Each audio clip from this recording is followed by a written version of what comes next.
Armpits. Do you find yourself slinking off into the shadows sometimes and sniffing your armpits to check and see if there's an offending odor? Do you regularly use a deodorant or an antiperspirant? Do you ever wonder what the health risk of using these products are, or what those smells in your armpits might be saying about your health? Well, take heart because you're not alone.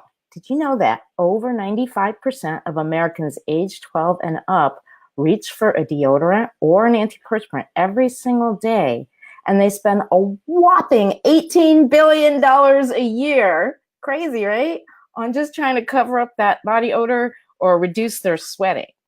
And, ironically, we never used to worry about these things until, hey, Lolita, nice to see you. We never had to worry about these things until like the 1950s when the advertising industry saw an opportunity to exploit women's insecurities about their underarm odors, right? So, hey, everyone, I'm Donya Fahmy, and I'm the alchemist in chief for sustainable health solutions and the founder and formulator for Dropwise Essentials. And I'm on a mission to empower you to take back control of your health by sharing information and advice with you to help you consistently make smarter and healthier lifestyle choices. Now, I believe that knowledge is power, and when you know better, you do better. Right? So I don't want you wasting any more of your precious time or money on seemingly harmless everyday products that actually harm you in the long run. And in the short run, they secretly steal your vitality and drain you, keeping you feeling tired all the time. Who's with me here? Type in the comments below the word tired if you feel tired all or most of the time. So that's why in today's Wednesday Wellness Wisdom, that's a mouthful, today's Wellness Wisdom session, I'm going to be talking about the truth about your body odor so you don't have to sweat it anymore. Okay, pun intended. But today we're going to cover three things. I'm going to be talking about why you sweat, and what the different types of sweat are that your body produces. B, what makes your sweat stinky. And then C, I'm going to talk about the main difference between deodorants and antiperspirants, how they work and what they're intended to do, and the health risk associated with them. And stay tuned because I'm going to share the counterintuitive and surprising research findings that are going to make you question whether you should even be using these products at all. Who's with me here? Type the word sweat in the comments below if you are, or just say hi. And I see Lolita here. And let's get started. And by the way, feel free to tag someone you know who you think should know more about this topic, or share this post. And let's talk about why you sweat. So sweating is your body's natural way of cooling itself off when it overheats, right? And the extra heat that normally triggers you to sweat comes primarily from four different things. So the first, it comes from physical exertion, right? So like when you're working out or you're overexerting yourself, maybe you're hauling heavy stuff around, that is, you're just overworking your body, and that triggers sweat. The second is environmental heat. By that, I just mean when it's hot out, like when the temperature outside is hot, whether it's weather related or you're intentionally in an environment that's designed to be hot, like a sauna or a Bikram yoga class, that kind of thing. The third thing is the burning of food. So when your body burns food for fuel, right, when it breaks it down and metabolizes your food for fuel, that creates excess heat. And like the perfect example of that is when you eat something really spicy, right? Sometimes when you eat something really spicy right there while you're eating it, you start to sweat.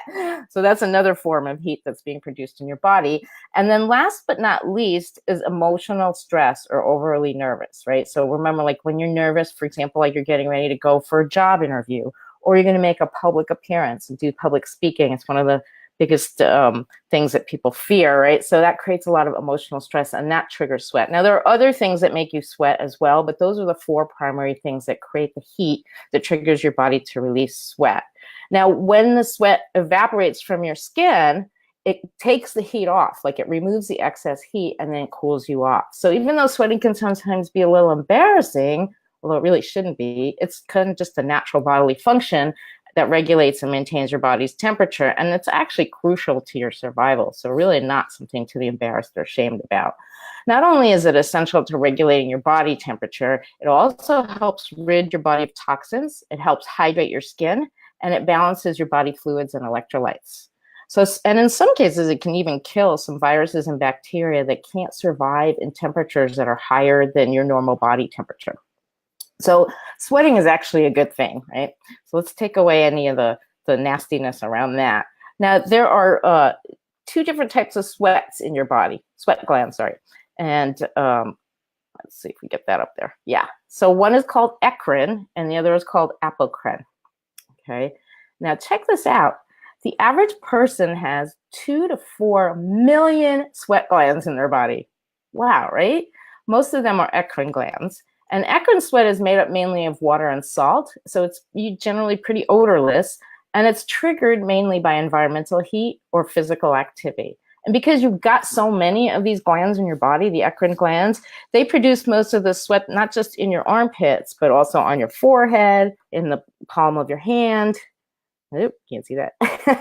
And on the soles of your feet, among other places, of course. But sweat that's caused by stress and nervousness, now, on the other hand, comes primarily from your apocrine glands.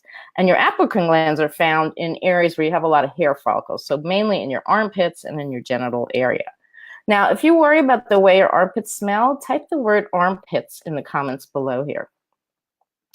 And let's move on to why your sweat smells bad, okay? Here's a stinking truth about that. Your apocrine glands are the ones responsible for making you stink. So for the most part, as I mentioned, human sweat has no smell in and of itself until it becomes fermented by bacteria. And bacteria thrive in hot, humid, acid pH environments like the one in your armpits, right? And apocrine glands are larger than the eccrine glands, and they secrete a thicker sweat that has a lot of fats and proteins that are coming from inside your body that are then carried to the surface of your skin where they react with the bacteria in your armpit. And that's what creates the odor. Now, scientists believe that this fattier apocrine sweat produces more nutrients for bacteria to feed on, or feast on, really. And that's really what creates more body odor.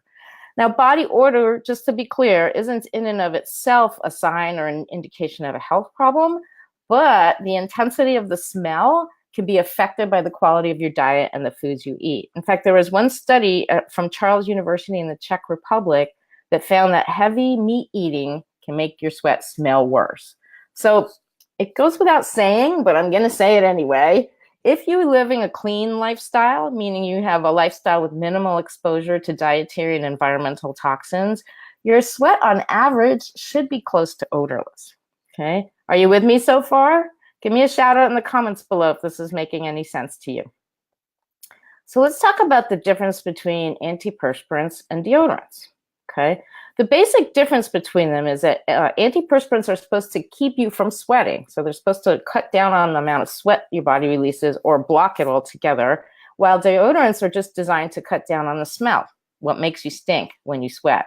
So how many of you here use a deodorant or an antiperspirant every day? Type the word deodorant or antiperspirant, depending on which one you use, in the comments below and let me know. So deodorants are designed to target the bacteria that's hanging out in your armpits.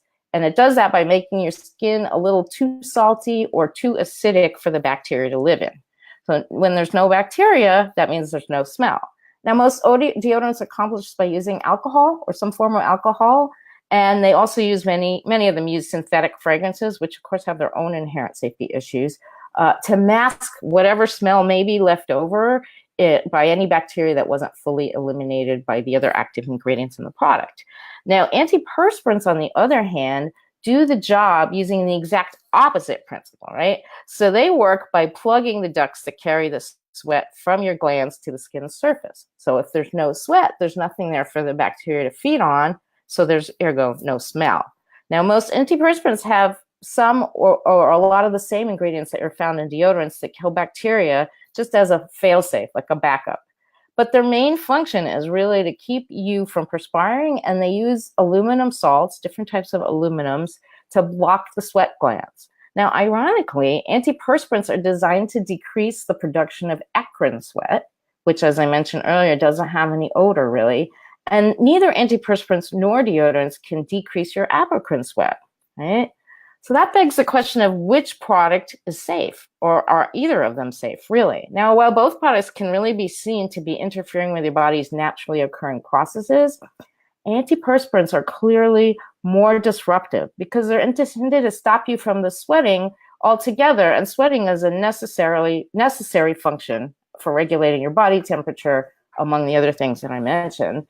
So if body odor is your main concern, then it would seem that a deodorant would be the more appropriate choice. But here's the rub. You want to know something really interesting? I found this extremely interesting.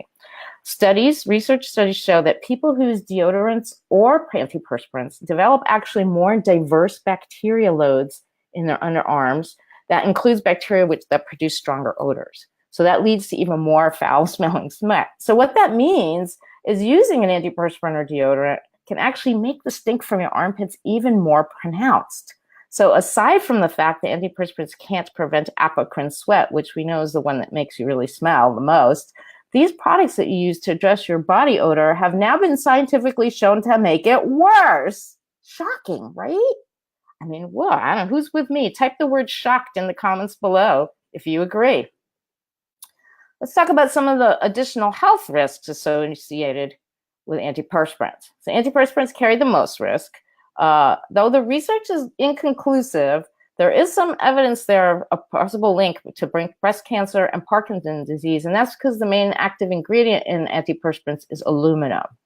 And aluminum is known to accumulate in breast tissue, which now could lead to an increased risk of cancer. So there was a paper that was published a few years ago in the Journal of Inorganic Chemistry that said that women who had had their breasts removed because of cancer had high levels of aluminum in the upper outer quadrant of the breast, right? So that's typically where most cancers or cancerous tumors occur, in that part of the breast. And so the study suggested that, or the article suggested that aluminum might be absorbed by the skin through the armpit and even nicks and cuts from shaving in the armpit and get into the lymph nodes, where they then travel to the breasts and then can cause changes in the estrogen receptors in breast cells. So no research has shown definitively that aluminum has any direct link to breast cancer, but hey, you gotta wonder, right? And the other thing is that most commercial antiperspirants and deodorants are loaded with the same endocrine disrupting chemicals found in other personal care products, like parabens, like propylene glycol, phthalates, phthalates, which are not identified on the product label because they're a component of that term fragrance, that nebulous term, which is usually a synthetic fragrance. Unless it explicitly says essential oils, you don't really know if it has phthalates in it or not. And all of these endocrine disrupting chemicals have been associated with a host of health problems, not the least of which is significantly weakening your immune system and throwing your hormones out of whack. Now, if all of this is making you think twice about using antiperspirants and deodorants, and I sure hope it is, you're probably thinking to yourself, well, what the heck am I supposed to do? What am I supposed to use instead, right? Well, never fear, because I'm not going to leave you high and dry. Just tune in next week for next week's Wellness Wisdom session, where I'm going to talk about safe, natural alternatives to help you stay fresh and dry. Okay, so let's do the recap. Now, we talked about the primary reason that you sweat, which is to regulate and maintain your body's normal temperature and keep you cool when you overheat, which can happen when you work out, get overly stressed and nervous, when your body burns food for fuel, or when it's hot out, or if you're in a sauna or in a Bikram yoga class, that kind of thing. Your body has two types of sweat, eccrine and apocrine. The eccrine sweat is odorless and is triggered by physical activity and environmental heat. And surprisingly, this was a surprise to me anyway, the average human has between 2 and 4 million sweat glands, most of which are eccrine. Now, the reason that your sweat stinks, for the most part, the sweat itself doesn't smell, but the reason it does stink is when it hits the surface of your armpit where there's bacteria, the bacteria feeds on that, breaks it down, and then the fats and the protein in the sweat that are being carried out of your body then create that odor. And apocrine sweat is what really leads to the smelly armpits, because it's a fatter sweat that has more fats and more proteins in it. So it's a little bit, it's a thing that the bacteria love to feed on, and then it creates that nasty stink. So apocrine sweat is typically triggered by emotional stress and nervousness, overly nervous, if you're overly nervous. So underarm odor doesn't normally indicate a health problem, but its intensity can definitely be affected by the quality of your diet and what you eat. So there's some food for thought there for you. And then last but not least, the main difference between antiperspirants and deodorants is that antiperspirants are designed to minimize or stop sweating, and they accomplish that by using aluminum salts to plug up and block the ducts in your sweat glands. No sweat means there's nothing for the bacteria to feed on, therefore no smell. Deodorants work the other way by making the air in armpits too salty or acidic for the bacteria to live in, and then include synthetic fragrances for the most part to mask odors from bacteria that got left behind, meaning if the bacteria wasn't efficiently killed by the other ingredients in the product, then it would be covered up by the scent. So no bacteria in this case, if it's effective, means no smell. And both deodorants and antiperspirants can be seen as interfering with your body's normal processes. And the biggest problem with antiperspirants is they can't stop apocrine sweat, which is the sweat that causes the stinky odors. And using them prevents your body from being able to do what it needs to do, which is to cool you off and regulate your body temperature. And also, it doesn't it doesn't address the most offensive aspect of sweating. And now, to add insult to injury, studies show that using either a deodorant or an antiperspirant actually increases the amount of stink-producing bacteria in your armpits and make you smell even worse.